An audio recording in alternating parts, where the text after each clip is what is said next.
We are all affected by what we see in the media, whether that can be in magazines or on TV or any other media outlet, and we all idealize what we see in these images. The problem arises when we start to idealize these individuals and project them onto ourselves and onto others. Many stereotypes arise of what a woman should look like and what a man should look like, and this is all based on what we see in the media. A woman should be busty, full lips, beautiful, flawless skin, a very tight, skinny body. A man should be hyper-masculinized with over-exaggerated muscles and a V-shaped body. I believe that the anorexia comes from societal pressures. So with the society pushes them to view themselves as inadequate or underweight or overweight. And so they push themselves one way or the other with anorexia, underweight.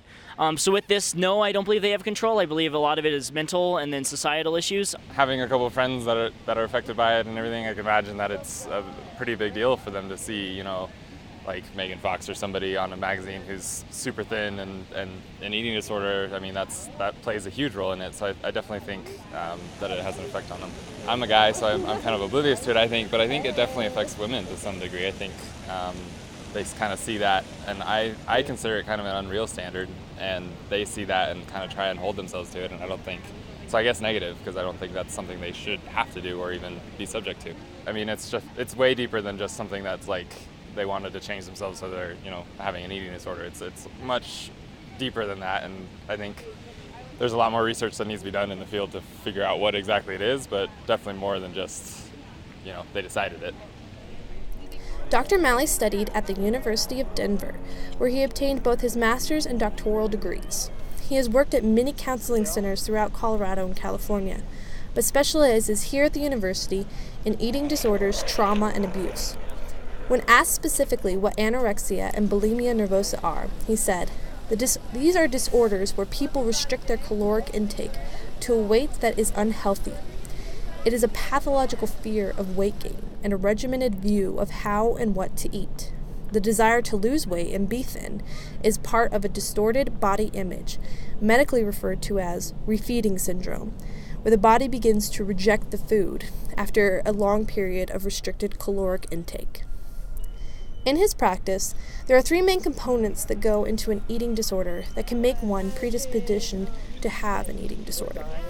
First, there is the biological component, which lies in the genes itself.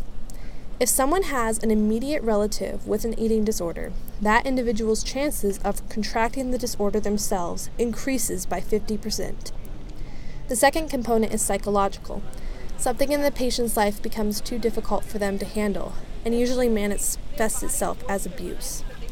They are traumatized and not receiving the emotional care that they need.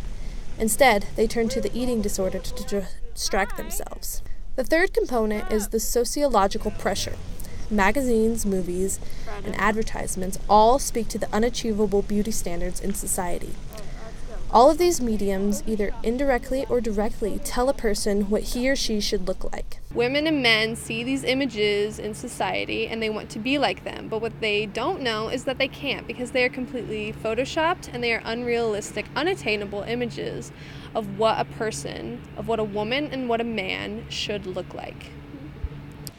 Presents an idea of beauty that's just not real. And so it leads women who see that to try to strive for something that they can't obtain. And society thinks women are about is just their outward appearance.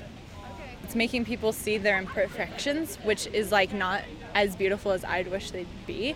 So therefore so the negative effect is like, since I don't have that and I don't look that way, like I need to look that way, so I have to get the stuff to look that way. It is a negative effect, I guess. The most beautiful person would be someone who looks in the mirror and likes what they see, and it's not because of like makeup or because of, surgery or whatever. It's just like natural. I think that's beautiful. Cultural norms are only the secondary factor. The family of origin refers to the home life of the patient. Such elements as alcoholism, abuse, absence of parental figures, and drug addiction can play a key role in determining a person's susceptibility to an eating disorder. Go for it. In her words, this is the reason behind the disorder, and the desire to be thin is just a symptom.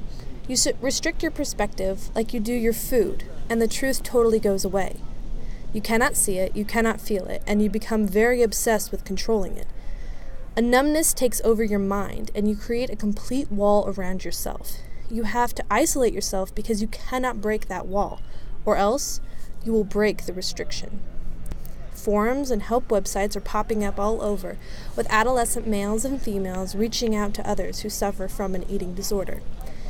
It has become a place of peace and understanding, where individuals can share their thoughts and food diaries without fear of ridicule.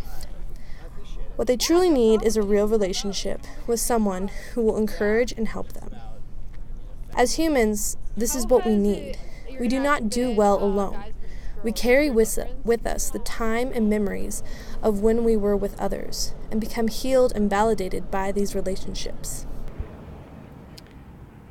But why do we project these images onto people? Why do we have these fantasies and ideologies that are completely unattainable? Why do we want to project something that we can't ever be? Why can't we just be happy with who we are, what we are, and what we look like?